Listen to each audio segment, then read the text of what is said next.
talking about offensive tweets. I think it was it Glasgow police who tweeted out saying, if you say something unkind, unnecessary, we might be knocking on your door this weekend, right?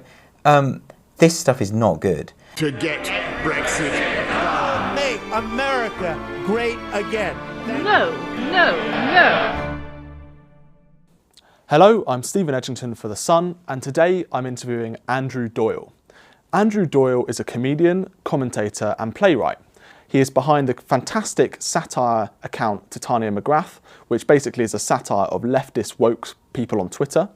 He also co-wrote Jonathan Pie, which was a satire of news anchors for 3 years, and is the author of Woke, A Guide to Social Justice. We're going to be talking about wokeness, comedy and politics. Andrew, thank you very much for joining us. Hello. Why did you invent the character Titania McGrath?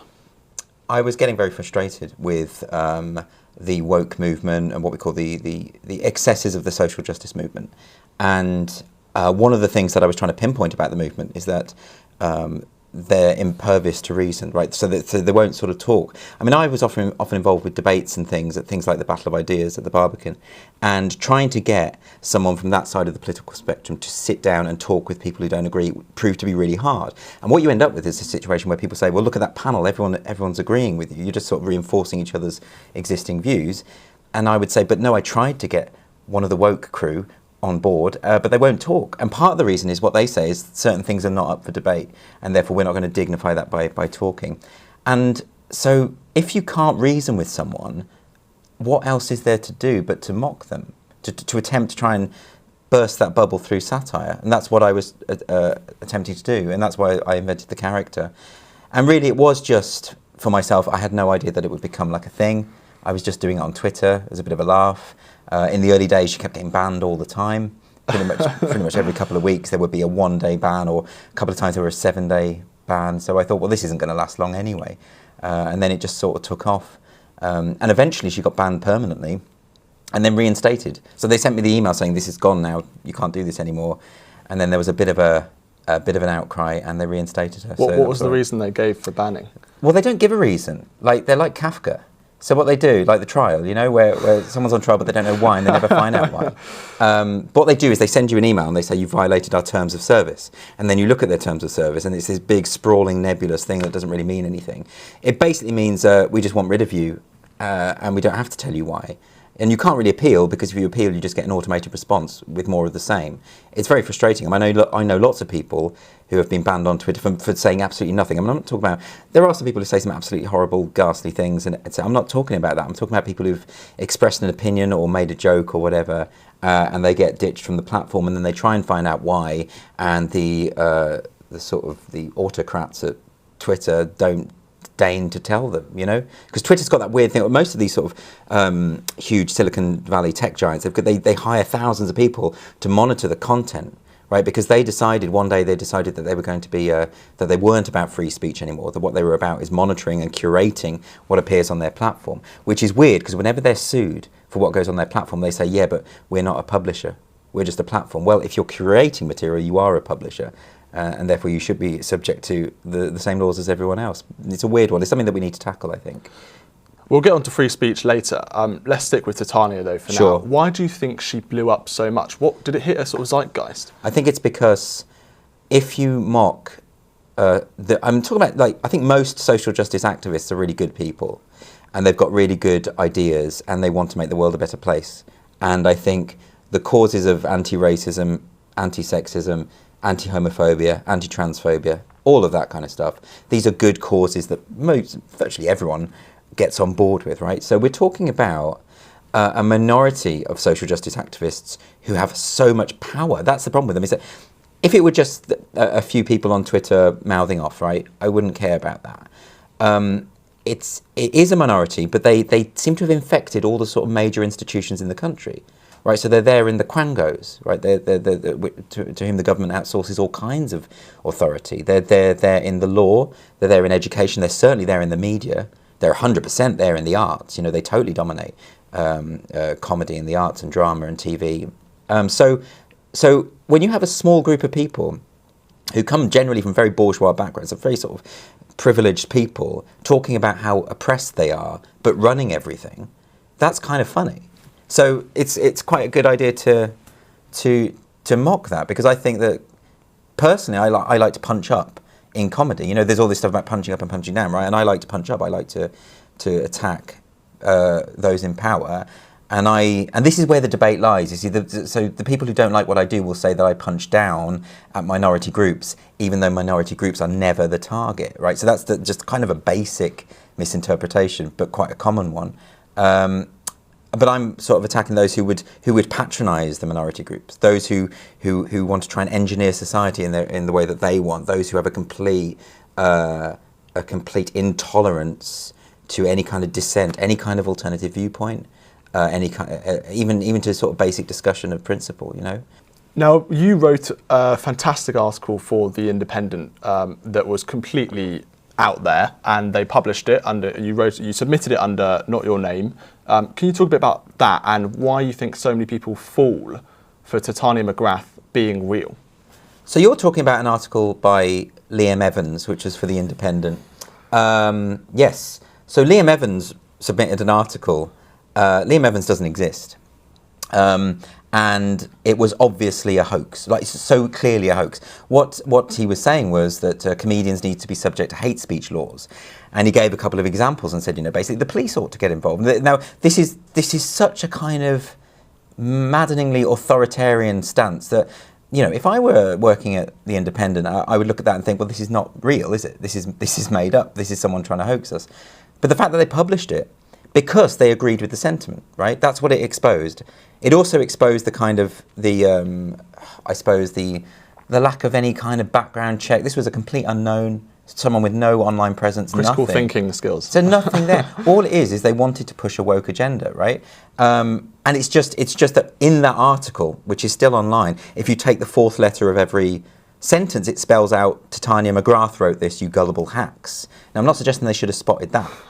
But the article in and of itself was so obviously made up. And of course, the point of this, I mean, I know some people accused or suggested that the point of this was to try and suggest that this is sort of widespread view, that this widespread sort of intolerance to comedy and this widespread sort of puritanism when it comes to comedy. There is that. I don't think it's as widespread as people think, but it's there. But actually, the target of that satire was the media, was the woke media, who absolutely will just go along with absolutely anything with no thought, just sort of blindly push an agenda, and you know, so it worked. But I mean, have a look at the art; it's ludicrous. It's utterly stupid. And saying that, ever since then, there's been a few articles that have come out that have been even worse, published in The Independent and The Guardian. They're the ones that have a particular track record of this stuff that is calling for sort of monitoring of comedy and hate speech laws and all this sort of stuff. So it's not that far away from what people are actually saying. Now, you've used the word woke quite a lot already in this interview, and you've written even a book, Woke, A Guide to Social Justice. What is woke? Can you just explain it to people? So this is a problem, isn't it? Because we've been talking now for about 5 minutes and I've used the word a number of times, and maybe the people watching this don't know what it means. So they will have switched off already. Woke is... Well, it's an old term. I mean, it actually comes from the Black Civil Rights Movement. It was about, it was initially about waking up to injustice, you know. It was initially about a good idea. It's been appropriated by contemporary social justice activists. And what it means now, I suppose, is it's actually quite difficult to put your finger on. It's kind of like being hyper-aware to issues of injustice, racism, sexism, homophobia, etc., but to an extreme degree, where you're looking for it where it doesn't even exist, where you're determined to find it. That's why you hear them talk about power structures, you know, these sort of vague entities of power structures or unconscious bias. You know, you may never have said anything racist or thought anything racist, but they know that you secretly have this lurking within you.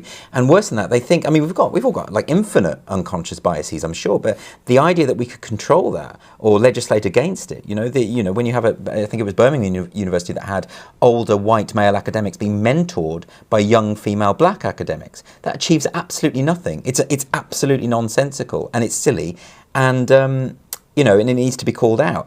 So that's what woke. So when I use the word woke, what I'm talking about is, you know, the kind of Guardian columnists, a kind of very pampered, rich, normally self-identifying as left-wing, but they're not really, who push this kind of agenda, want to be offended by everyone. They want to give more power to the state to control what we say and think. And they want to say to minority groups, we'll look out for you, we'll stand up on your behalf because you don't know what's best for you. So, there's a kind of weird soft racism within that movement. And of course, what all of this stuff does is it generates an awful lot of resentment. You've got poor people, like people on the actual poverty line, being told that they're privileged because they're white, or they're privileged because they're whatever, because they're heterosexual or whatever it might be. And they're thinking, yeah, but I can't afford anything. And you've got like a millionaire Guardian columnist telling them that she's the oppressed one because of her race or sexual orientation. And they're thinking, hang on a minute, I can't afford food, right? And that sort of stuff does cause, and this is the thing about the culture war, and this is the thing about woke culture. It has a massive impact. It wins and loses elections. It was a huge contributory factor to Trump's victory. It was certainly in the last general election here. I think it was the same thing.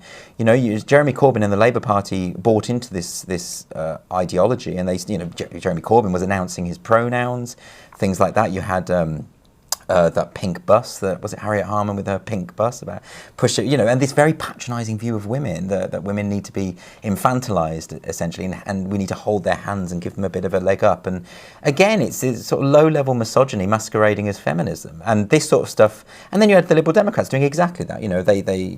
Well, they're not liberal, are they? Because they wanted to completely undermine the Brexit vote, because they know what's best. It's this very paternalistic viewpoint.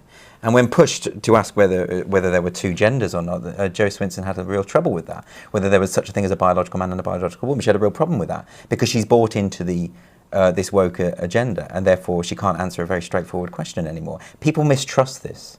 That's the thing. They don't like it. So that's why it.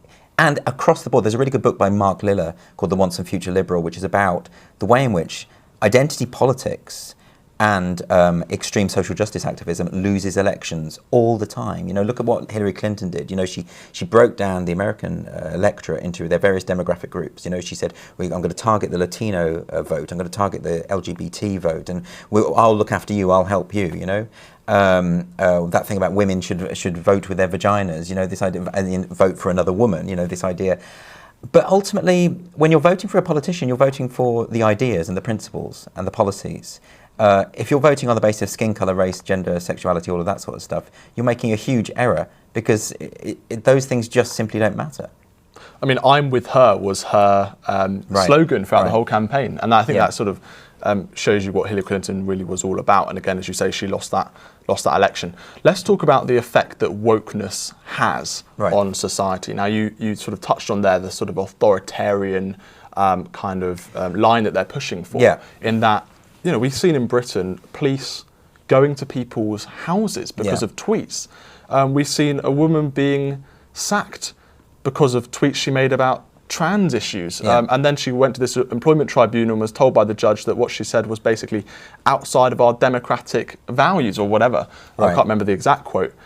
So what kind of effect does the woke movement have on Western societies? And how dangerous is it? It's incredibly dangerous if the police think it is their business to monitor what the general public say and think. Absolutely straight out of Orwell, which has become a cliche, but it's very difficult to think of any other way to describe it. In the Harry Miller case, which is the recent case of the docker from Humberside, who now what did he do? He retweeted a transphobic poem, or a poem that was deemed to be transphobic, and the police investigated this. They phoned him up. They said, "We need to check your thinking." Now, that's a specifically Orwellian phrase. I mean, they may as well have got that out of 1984. And he's currently taken the police to court because their justification was this is a non-crime hate incident and we are obliged to investigate that. Right? The police should have absolutely no business. What have they got to do with investigating non-crime? Non-crime. It's like people have been not breaking the law and getting away with it. It's outrageous. It's stupid, right? And but it's not just stupid. It's sinister. So you've got that. You've got the Maya Fastata case, which you mentioned about the woman who had the tribunal on the basis of her belief that biological sex is immutable. Now, that she is totally entitled to that belief. I mean, when it comes to that whole trans issue, we need a discussion. We need, I'm not saying that one side is wrong or one side is right. I mean, I do have my own views, but I'm open to persuasion. But how can I be persuaded if we don't have the discussion? And I think that's That's some, and then we have got a government website at the moment on hate crime, which has a whole paragraph on non-crime hate incidents. And also what you found over the last few years is the police have been actively trawling for this. So you'll see these tweets from the police officers saying, contact, if you've been offended by something, if you've heard something that's offensive, contact us, you know? And I'm not talking about targeted harassment or someone that's against the law, right? We're not talking about that. That's already covered. We're talking about offensive tweets. I think it was it Glasgow police who tweeted out saying, if you say something unkind, unnecessary, we might be knocking on your door this weekend, right? This stuff is not good.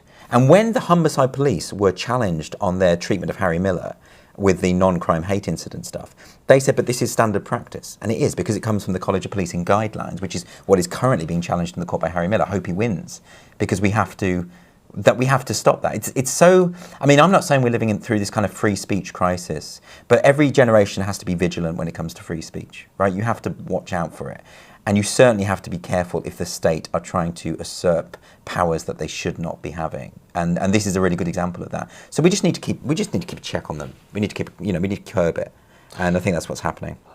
What I find fascinating with this whole issue is that it's never really talked about. I mean, in the mainstream press, I mean, you don't see it very much. You see it on Twitter quite a bit, but there's no real discussion, is there? I think because people think that the culture war is like a sideshow, I think they think it's something that doesn't really matter, and it's just sort of YouTubers and Instagram influencers. People in their basements, kind of keyboard warriors. But it's not, is it? Because if you listen to the way our politicians speak, when you hear David Lammy saying that the ERG are worse than Nazis, right? That's straight out of culture war. That's culture war 1.0. One of the biggest tactics of the left-leaning side of the culture war is to smear people as fascists and racists.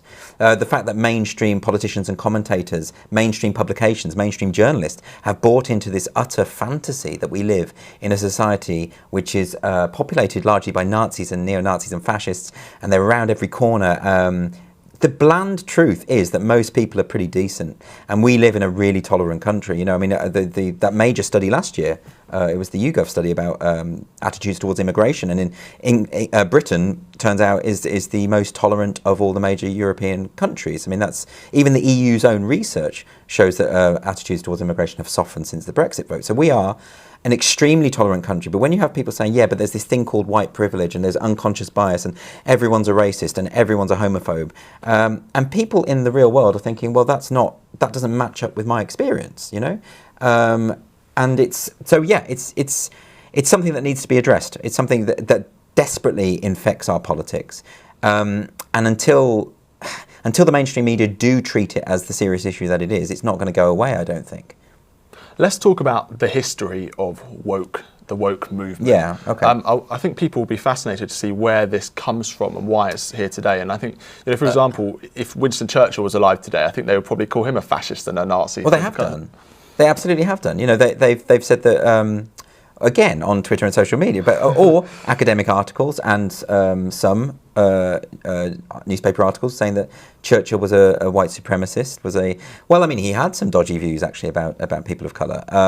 Not incredibly atypical for his time, though, it should be said. I mean, you have to be able to. And it's pretty nuanced. If you actually, and I'm reading a book on Churchill, right. I would know about this. But you know, if you go into the detail of his views at the time, they were more liberal than most people, and they were extremely nuanced. He wasn't just an out-and-out racist. There was lots of. You have to contextualise it historically. You absolutely do. And judging people of the past by the standards of today makes absolutely no sense, because the truth is that the people who are criticising the most, if they had grown up at the same time as him, they'd probably have the same views. So it doesn't make any sense to do this.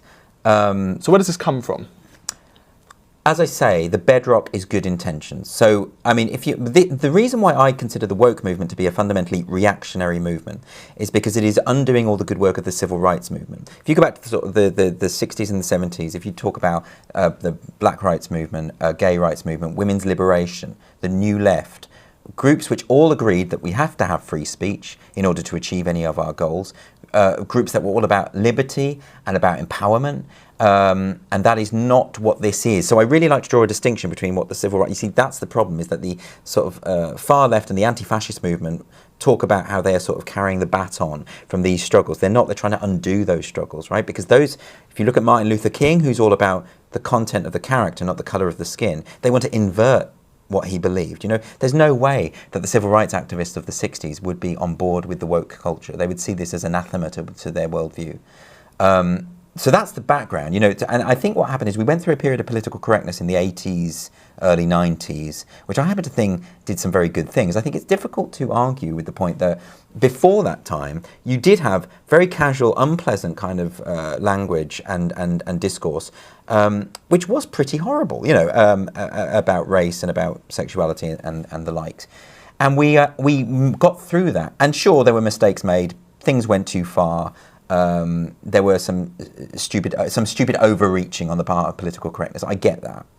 It's not a simple thing.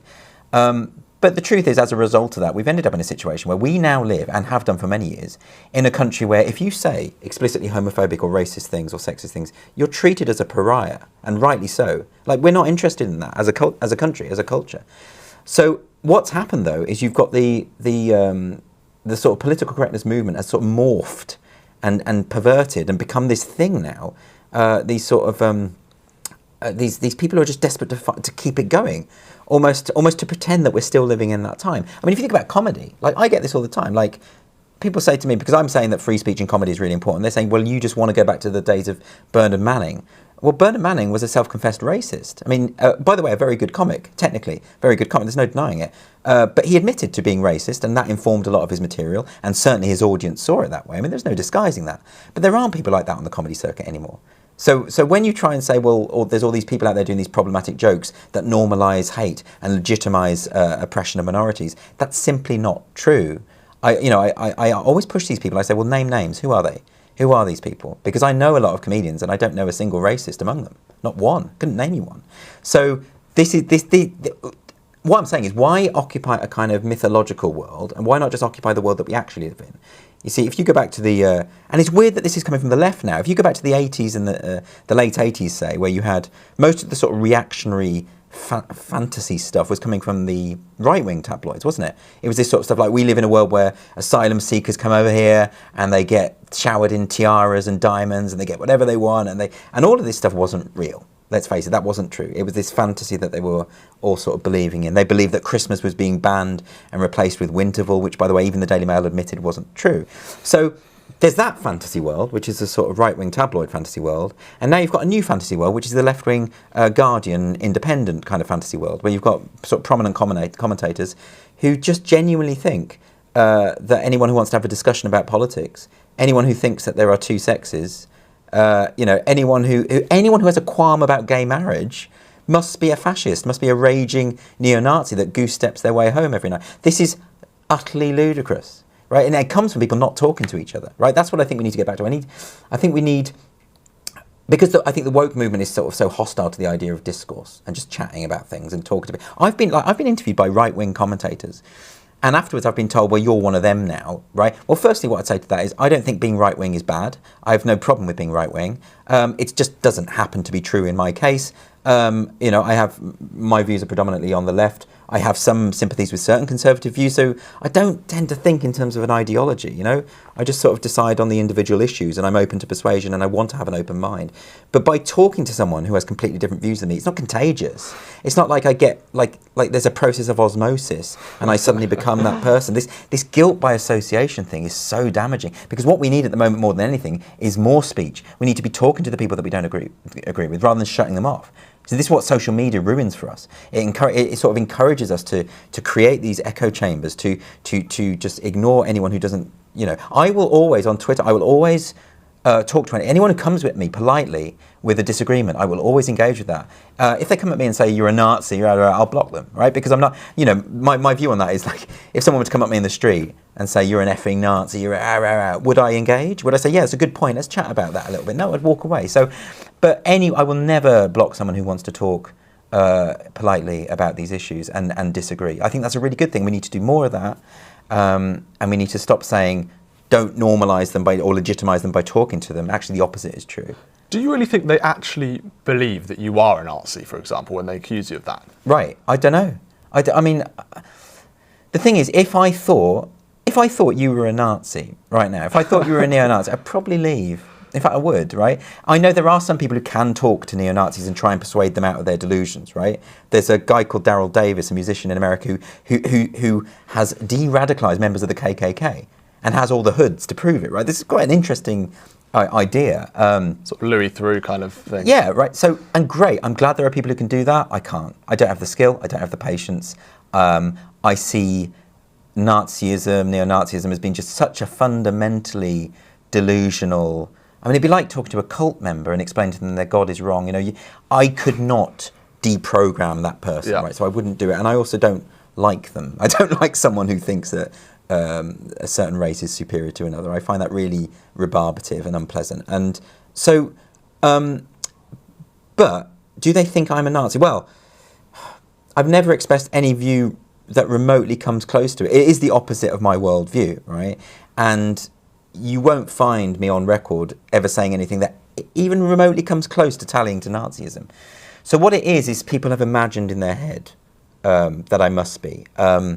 And then, do you think it's a sort of, it's a get out card for them, because then they don't have to engage with what you're saying? Well, you're saying it's a willful thing then. You're saying it's calculated. And I couldn't possibly speculate about someone's motives. It could well be. I fear it might be legitimate. I fear there's a kind of mass delusion. You know, I've lost friends who have called me to my face a Nazi, right? Close friends. And did they say why? Did they give specifics? Try to. And again, it's that thing of, I know what you secretly think. And I'm thinking, well, what have I said? What have I done? And they can't. Because I've always been so vocally against racism and vocally against injustice and prejudice and for equality and for liberty and for free speech, which of course the Nazis clearly loved. It's like, so, and it's impossible to argue with that. So if someone imagines something about you that isn't true and they've just decided it, how do you then persuade them that I'm not a Nazi? Because that's what a Nazi would say. So it's this kind of impossible situation. And so I think, I think it must be genuine. For people to think that, I think it must be a genuine delusion. I don't know where you even begin to challenge that. And I think it is about a cultural shift. I think it is like, we need to know, if you call someone a Nazi, you call someone even racist, that's one of the worst things you can call someone. You better be damn sure about that. You better have something to back that up. But they don't. It's become, I mean, Blair White, the activist in America, I don't know if she's an activist, but she's a prominent trans figure in America, tweeted out the other day about how racism, homophobia, sexism, when I hear those terms, my instinct now is not to believe it's true because they've become so watered down. And as she said, that's dangerous. Right, because those terms mean something, and they should have weight and gravity. If you're calling someone a racist, and they are a race, that we need to know. Now I'm the same. When I hear someone call someone a racist, I think, oh, they're probably not. They probably just read the Daily Mail or the Sun, and they've just said, it's, when Owen Jones says anyone who writes for the Sun is supporting fascism, you think this is, well, for one thing, it's historically illiterate, but it's also really damaging to his own cause. His own ideas, because he will never persuade someone that way. I think it's really sad. Let's talk about comedy. Obviously, you're a comedian. You do a lot of comedy shows. Let's talk about the history of comedy. So you're talking about sort of political correctness in the early sort of 80s, 90s, and how that has kind of adapted to today, because it's completely different, isn't it?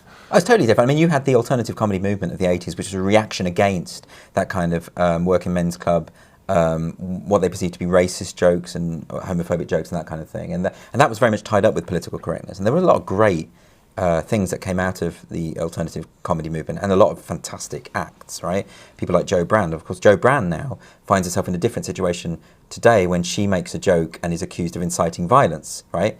So that gives you an example of how different things are, The fundamental difference is the alternative comics were railing against the establishment. They were railing against the norm, Now, the woke comics are the establishment, and that's the difference. You're not anti-establishment or avant-garde if what you are doing is winning all the awards and getting write-ups in The Guardian, You have, it's not, that's just very safe. And that's why, the stuff that passes as satire, which is just simply talking about how Donald Trump is orange or the Tories are evil or whatever, Orange man bad. Right, exactly. It's not satirical. You know, it's just confirming an establishment view, right? So, and that's complicated because, of course, Trump is the establishment as well. So you've got two sort of levels of establishment, haven't you? You've got the political establishment, which is obviously right-wing at the moment. We've got a Tory government here, we've got the Republicans in America. But then you've got the culture war, and you've got the cultural establishment, which is very much of the more social justice mindset.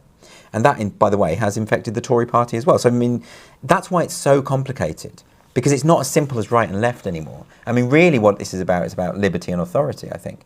But yeah, when it comes to comedy, it's now quite subversive to be a bit morally ambiguous in your comedy. It's quite subversive to be a Tory comic. You know, there aren't many. I can name... It's almost unheard of. There's about 3 or 4, you know, I think I could name. You know, they're just not there. The last survey, I think Artists for Brexit did a survey, and it was something like 97% of all people who identify as artists were pro-EU, right?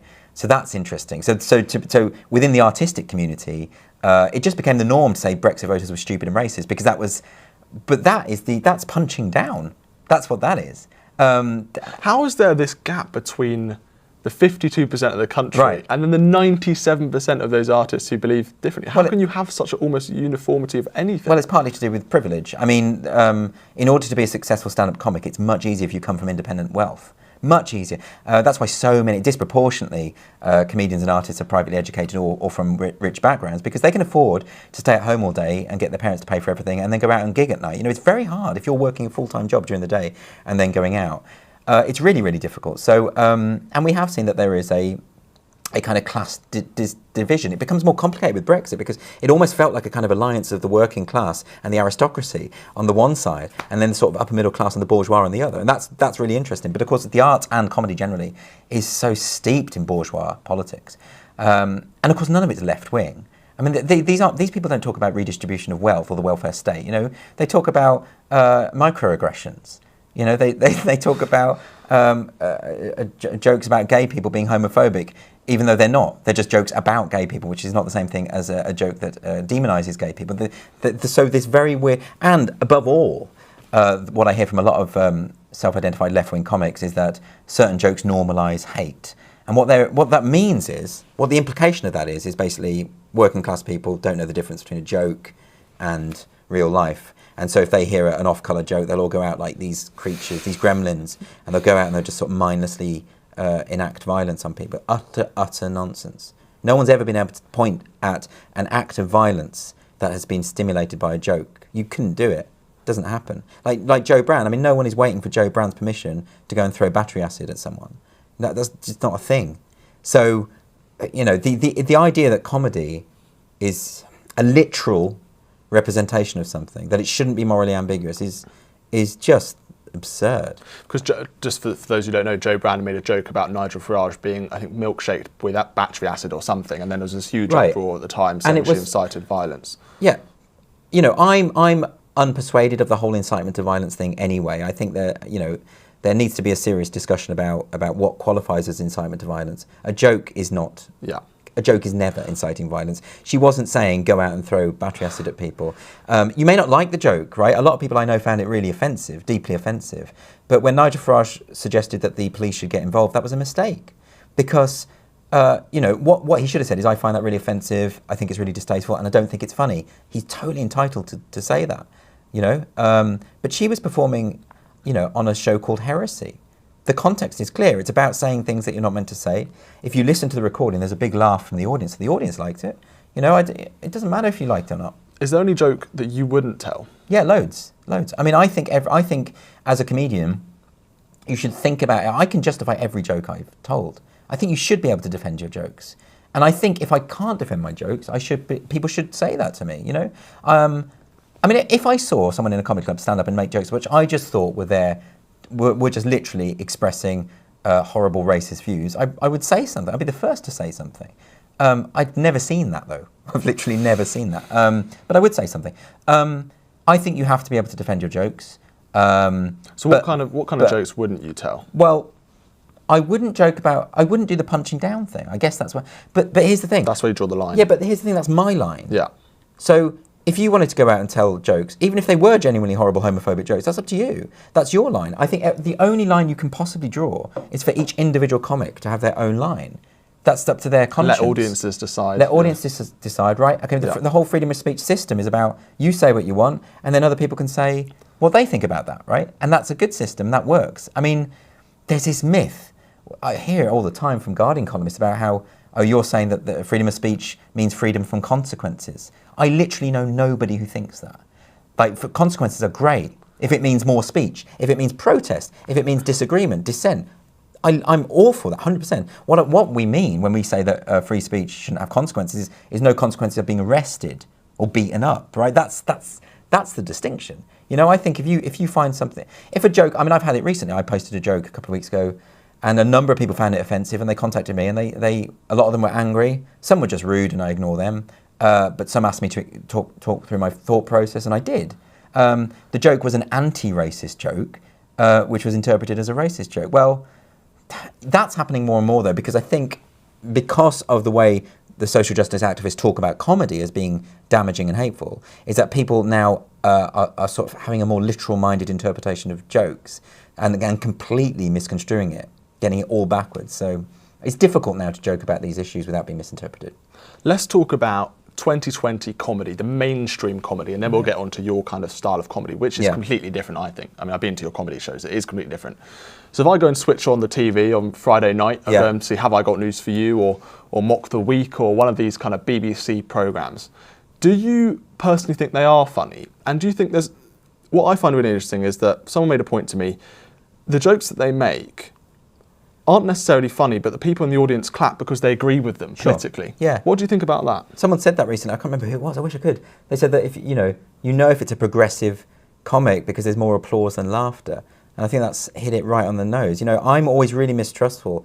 If I do a joke, I mean, when I toured with the Jonathan Pye show, and I did the opening slot, it was the opening 25 minutes.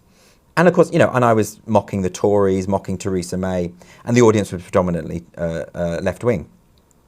And I'd get rounds of applause for the jokes about Theresa May, and then afterwards I'd have to reflect and think, is the joke good enough? Are they applauding just because they hate Theresa May? But the good thing about that tour is the audiences were also predominantly pro-EU, and I was doing a pro-Brexit set to that audience. And so I had to make sure that the material was good, because you should be able to do jokes to anyone about anything, and it should work. That's how you know whether a joke works or not. But yeah, when I watch those sorts of shows, I mean, the thing is, comedians are terrible audience members, by the way. Like, we don't laugh very much at comedy. We sort of look at it and think, would I have done that? Or, I can see how that joke works. You know, we're terrible. That's why if you get too many comedians in an audience, you tend to not do well.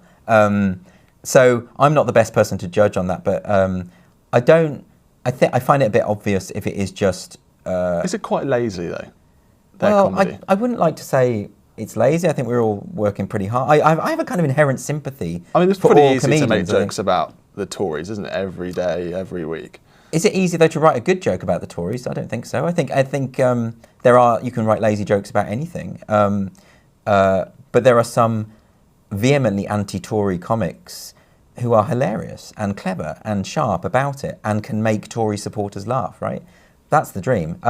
I agree with you. Like, sometimes, if your punchline is Brexit voters are racist, well, I'm not going to laugh at that because it's not true, for one thing.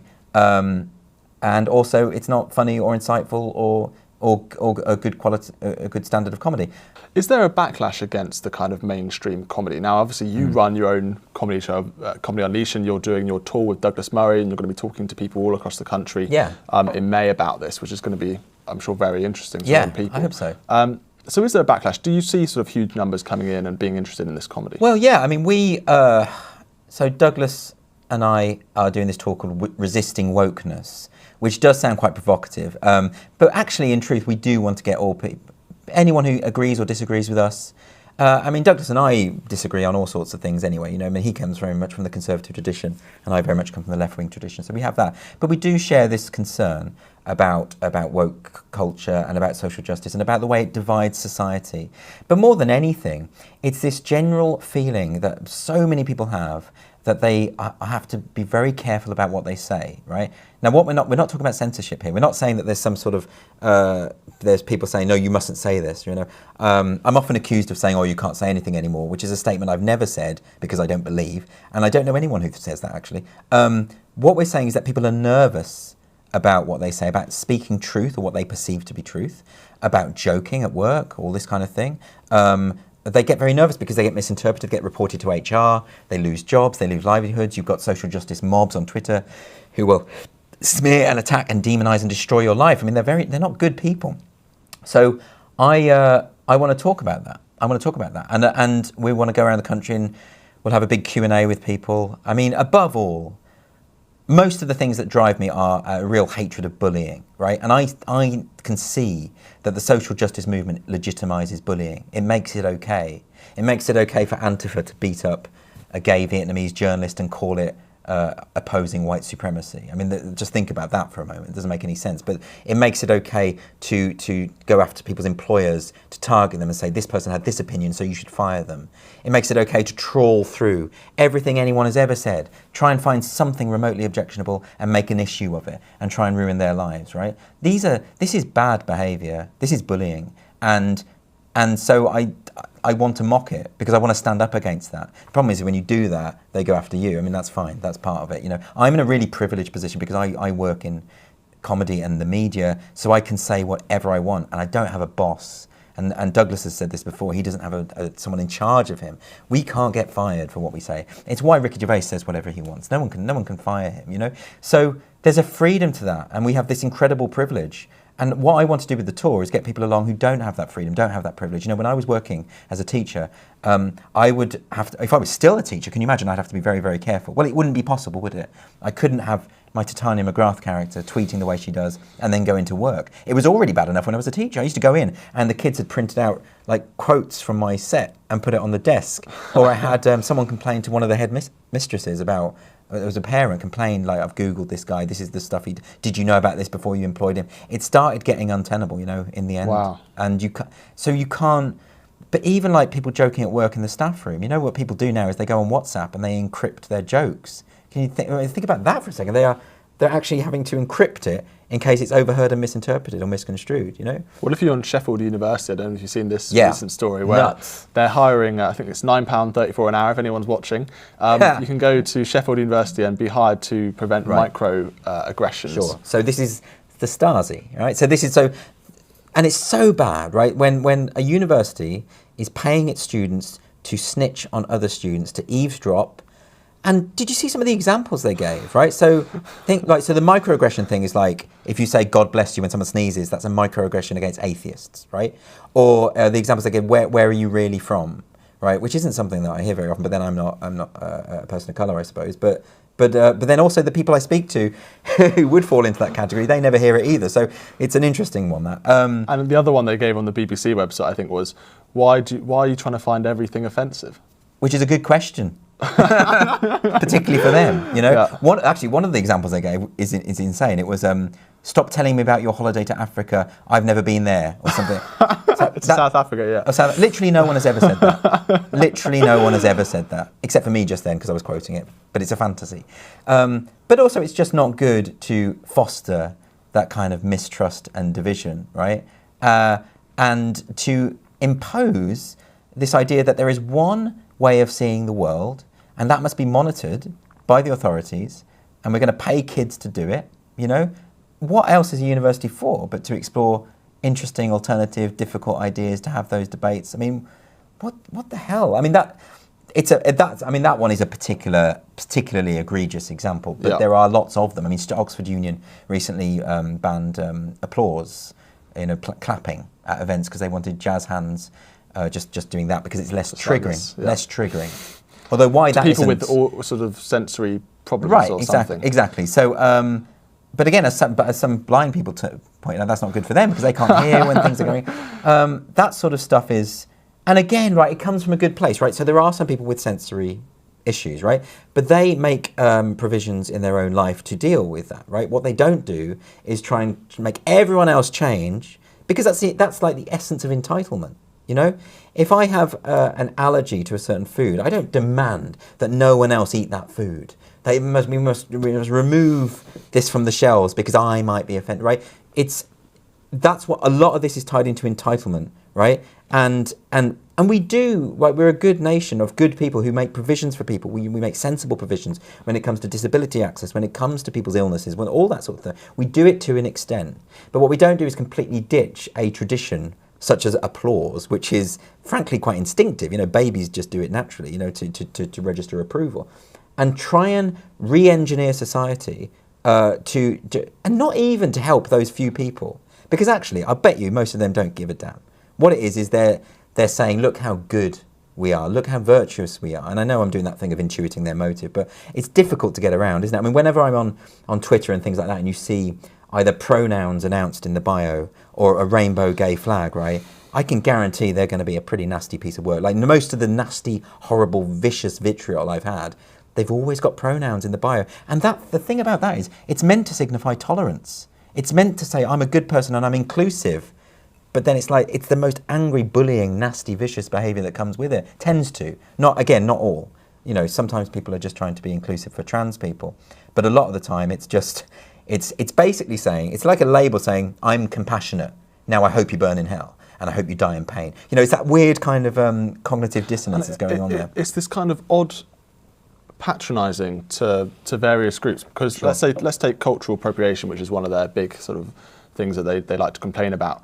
If you go and actually speak to people who are Mexicans who get offended at people wearing kind of sombreros at Halloween, or if you go and speak to Native Americans, where people are wearing kind of Native American costumes, they don't care. None of them I know. care. It's really interesting. It's a soft form of racism when someone says, I can speak on behalf of an entire people, right? And you get this quite a lot. You had this with Afua Hirsch writing in the New York Times, I think it was, about saying that all black Britons think that Meghan's been treated from a position of racism. All black, I mean, she's basically saying, arrogating to herself the role of speaking on behalf of all black. I mean, how patronising and arrogant, you know? And you get this all the time. You get this with, there was an example in the Atlantic did a study about political correctness, and they found that the vast majority of people who find that political correctness is a danger, is actually going too far and is a danger, tend to be the very people it's aimed at protecting, minority groups, people of colour. And the ones who support it tend to be posh white liberals. So you've got this that's what Titania is all about. That's why Titania is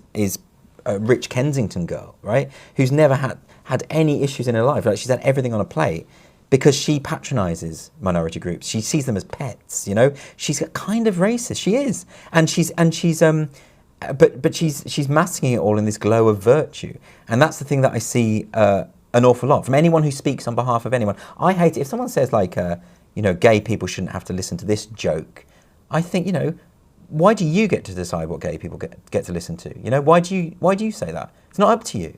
You know, it's up to the individual. I think that's where identity politics leads us. It leads us to this myth, this illusion that we are all homogenous, that all gay people are like this and all black people are like this. You know, it's like when Peter Thiel came out as a Republican supporter, and who was it? The Advocate, which is a gay magazine in America. The Advocate said he may sleep with men, but he's not gay because he supports the Republicans. Or Kanye West putting on a MAGA hat, and all of a sudden he's not black, really. You know, and you do get people say this stuff. I'm not making this stuff up. It's like, really, identity now is about politics, is about your political worldview. Well, there are gay Republicans, gay Democrats, gay people on the left, gay people on the right. We're individuals, and you have to see us as individuals. That's why it's so infuriating. You touched on there where people's minds are at, and I know it's impossible to really know this, but I think it's an interesting idea of, are the woke people in the majority? Are they in the minority? Where do you think people are generally at in, let's say, Britain and America? Very much in the minority, but like I say, they're disproportionately represented in the media. So therefore you think they're the majority, you think they're everywhere. And also because they are in the human resources departments, and because they are in management, and because there's not many of them, but they occupy the powerful positions, and that's why it's dangerous. So that's also why people get surprised with election results and referendum results all of a sudden, because you've got a silent majority. People know that if they speak out about this stuff, they'll have their lives ruined. And they're not in a privileged position like some of us where it doesn't matter if you speak out. You know, it does matter to most people. So what you get is you just get silent resentment that is brewing. And that's a very dangerous position to be in. So we need to, that's part of the point of the tour. We need to have the conversations so that people feel they are having the conversation. We had the same thing with immigration. The fact that we said for many decades, ever since Enoch Powell, really, in the Rivers of Blood speech, I mean, one of the worst things about that speech, there was lots of terrible things about that speech. The worst thing about it was that it completely made discussion about immigration impossible for a long, long time, you know? And as a result of that, you ended up with this kind of brewing, kind of harbouring resentment against immigrants. Right? I'm very pro-immigrant, and I think that pro-immigration, and I think you need to have a sensible discussion about immigration and not demonise people who are concerned about wage depression or various consequences of immigration and freedom of movement. That's a legitimate concern to have, and we have to be able to have that conversation without anyone throwing the word racist about, you know? So, so it is that thing of, yes, it's a minority view, but it is escalating. And it is coming mostly from my generation, I have to be honest about it. I mean, I think I can't stand this sort of demonisation of Generation Z and the millennial generation of being snowflakes and saying that, you know, they're all, I mean, there is a problem with resilience amongst young people, I know, because I've taught young people, but that's our fault. That's our fault. That's our generation, the way that we cultivated and taught them. And I think it's these things that don't help either. Smartphones don't help either. But in truth be told, a lot of the resistance that I see and a lot of the really kind of extreme social justice stuff comes from people of my age. I mean, I did a talk at Aberystwyth University recently, and I was invited by the International Politics student group, right? And they were great, and they didn't agree with everything I said, and there was some did, some didn't, and there was real discussion, and people wanted to talk and they wanted to be challenged, right? The politics department, refused to publicise the event because they said, and now they showed me the email, so I know what they said. They said something like, any talk that was opposed to woke culture is not in line with our diversity values. Right, that's what they said, right? At a university. At a university, and this is a politics department. So not only did none of the politics department even turn up to see it, and to be challenged and to talk, they actively didn't publicise it. They were actively opposed. The students were totally up for it, and they wanted the discussion. So I'd just say be very wary whenever you hear these stories about the extreme, like I mentioned with the student union at Oxford. That's a few student activists with way too much clout. That's what that is. Or the ones that no platform or protest or put pressure on. And then you end up with speakers being disinvited because of security issues, because it is too expensive to hold those talks. Those are not normal students. They are the minority who love, well, I presume really love the power. I mean, who gets into student politics, you know? But it's not fair to smear a whole generation on this basis. It just isn't. And the more I talk to young people, the more I realise how sick they are of this, particularly Generation Z. I mean, let's not forget the millennials are getting old now. And Generation Z are turning against that whole culture. And they're you know, so many of them that I talk to, so many of the very young sort of people in their late teens who come to the Comedy Unleashed night, and they just tell me how sick they are, because not only do they have to deal with all the nonsense, which has now been institutionalised, they've also got to deal with the perception that their entire generation are these weak, feeble creatures. So there's sort of a double whammy, you know? So, yeah.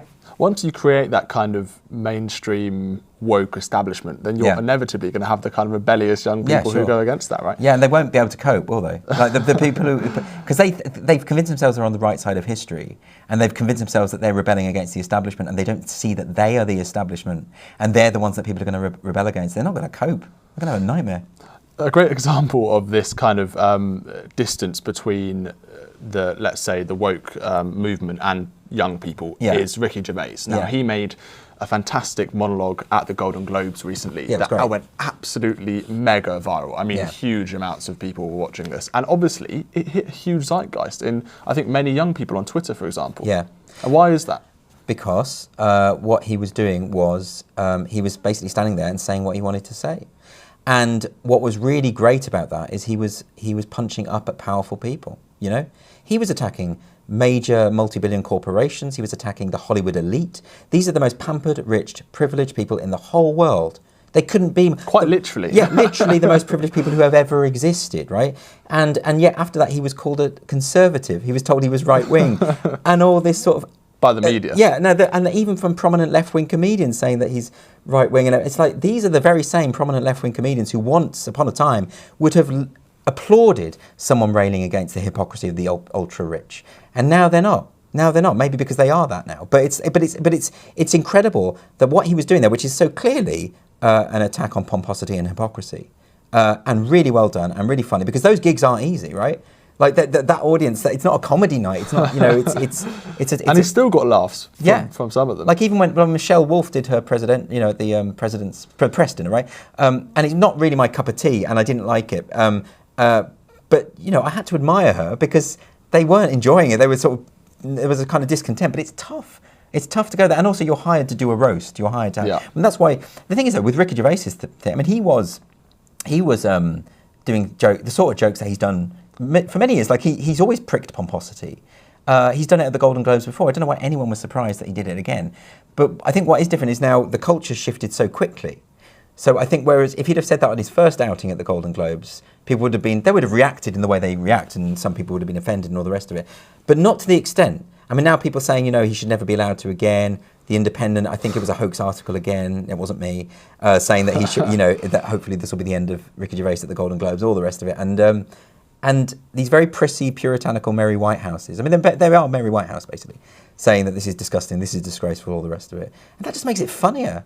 This is the other thing. It makes it funnier. And he embraces that and plays on that. When people call him right-wing because he's mocked the posh, the rich, that's funny, right? It's the same reason why millionaire gardening columnists talking about how oppressed they are is inherently funny, right? Hypocrisy is funny. Well, Ricky Gervais, I think he is one of, if not the most popular and rich comedians in the world. Right, I mean, his Netflix deal with his recent stand-up was, I think, the biggest in the world. So maybe he kind of represents that the majority of people are with you and are with his kind of side of the argument, rather than with these kind of woke comedians. Yeah, exactly. I mean, he's never denied that he's in a really privileged position. I don't think he would. But he came from this working class background, and I think that's why he's like he is, because he's lived both the kind of life of most people watching and the life of these rich celebrities. So he feels that he's able to kind of criticise them. Yeah, exactly. I mean, it's tricky because he has to entertain the people in the room, but he also has to entertain the people at home. So you end up with that kind of.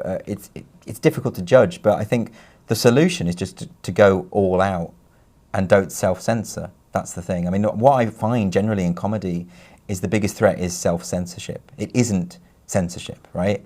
It isn't. It isn't these sort of weird little comedy nights that have the rules that you can and can't say certain things. There's not many of them, by the way. There are some, and they're entitled to have those rules. It's fine. It's your club. You do whatever you want. That's not a problem with me. But I think it's really bad for the art form. It's really bad when you say to a comic, you better curtail yourself, you better constrain what you're going to say, which is why at our club we say just do whatever you want. Don't worry, because if you offend people, then that's fine. That's part of it. There should always be the potential for offence in a comedy night. If you're just gratuitously offensive and unfunny, no one's going to laugh at you, and people might say to you, that's just that's not good, and that should happen. So finally, let's talk about the solutions. Let's talk about the optimism, because I've asked all my guests, why are you optimistic this year? What brings you optimism? And I want to ask you that into relation to comedy. What are the solutions? How can we move forward? How can we move away from this kind of polarization of people, the disgusting abuse people get online? Because someone comes up to me and calls me a racist. How am I meant to deal with that? Right. You're assuming I'm optimistic. You're actually right. I'm very optimistic. I think it's about, we've got to get critical thinking back in schools, actually. People need to learn that if they throw an insult, what we used to call an ad hominem attack, if they buy into this guilt by association thing, so you spoke to that person, therefore you're evil. The left has always had this problem, actually. It's typically right-wingers have always thought that left-wingers are a bit stupid and a bit misguided. But left-wingers have typically said that right-wingers are evil and diabolical and should go to hell. That's the distinction, right? So I think the first thing is always assume that the intentions of the person you're talking to are better than you think. The instinct on the part of certain left-wing activists to say Tory voters, they want poor people to die, they want all of that sort of stuff. It's obviously not true. I mean, what it is it's a different economic worldview. They believe that, you know, if we attract more rich people to the country, we accrue more tax, there's a trickle-down effect, and actually it benefits the poor, right? But that's the generous interpretation. That's a good faith interpretation. And then it comes about, well, which solution is better? Is it wealth redistribution or is it trickle-down economics, right? So then that's a discussion. That's a good faith discussion. So the best way to deal with it is to try and cultivate those kind of good faith discussions. Don't entertain people who come up and call you a racist, right? So you're not obliged to have a conversation or a discussion with anyone who insults you. Just ignore and block anyone who is abusive, right? There's absolutely no point. Because they've already announced that they are not in a position to be persuaded. They've already announced that they're not good people and that they're not open-minded. I mean, some people I've seen Peter Hitchens engage with people on Twitter who have just insulted him. And, you know, his view is that you should always try. And that's great for him, but I think most people should, you know, it takes a lot of patience and a lot of skill, you know. So I'd say, no, but talk to those who are willing to be spoken to. Talk to those who are willing to politely disagree.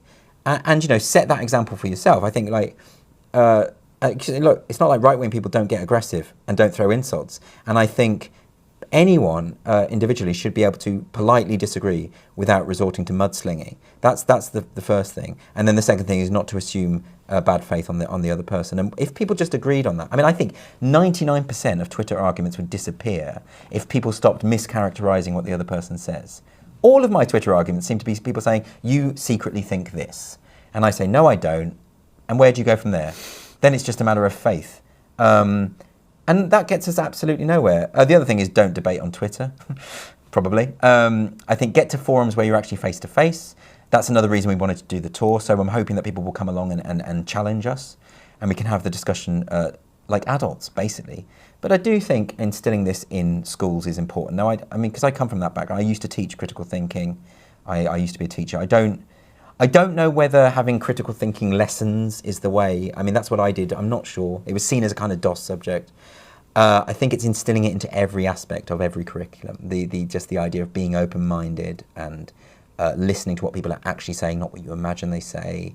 All of those very basic skills that I think we've lost. Exposing people to different views as well. Right, exactly. So yeah, that's exactly right. So in making sure that people aren't stuck in their echo chambers. But the effort sort of has to, I mean, yes, sort of educationally you can socialise people into doing that. But I think as adults we have to take a responsibility ourselves to open ourselves up to different viewpoints, to read different ideas. I know why we don't. There's a comfort in just having our existing prejudices reinforced. You know, it's more fun for me to read an article by someone who just agrees with me and puts my ideas in a better way than I could. And there's a kind of excitement to that. It's better for me to read someone who doesn't agree, and for me to work out why, for me to refine my own views, and maybe to acknowledge that I'm wrong. I mean, that's the main reason for talking to someone who disagrees with you, is you might be wrong. And I'm still changing my mind about all sorts of things, and that's what I want. What I really guard, and I fail on this an awful lot, but what I am trying my best to do is to allow myself to be persuaded when I might be wrong, to not hold on to things when they've been disproved, taking the more sort of scientific approach, and to actually welcome, if someone proves that one of my points is wrong, in my mind, if they prove it, that should be something I celebrate, because that's bringing me closer to the truth, not something I resent. There's a thing called identity quakes. This is how it's called identity quakes, where if your whole identity is wrapped up in a politicized worldview, and suddenly you realize part of it isn't correct, you feel like part of you dies. It's actually quite traumatic. But we have to embrace that possibility. That when we're wrong, we should be proven wrong, and that's a good thing for us to do. There's a really good book by Peter Boghossian and James Lindsay called How to Have Impossible Conversations. I really would recommend it, because they talk about how you do this and how you have these difficult conversations, and it's so important at the moment. But unfortunately, because of social media, it's not just confined to social media, it's infected our politics, and that's why you get major politicians, just doing the same thing, throwing insults, saying that the other side are evil, saying that the other side want to do all these horrible things, throwing about words like fascism and all of that sort of stuff. We need the adults back in the room, basically. We need to not dignify that stuff. That's what I'd say. And on that, thank you very much, Andrew. Thanks a lot.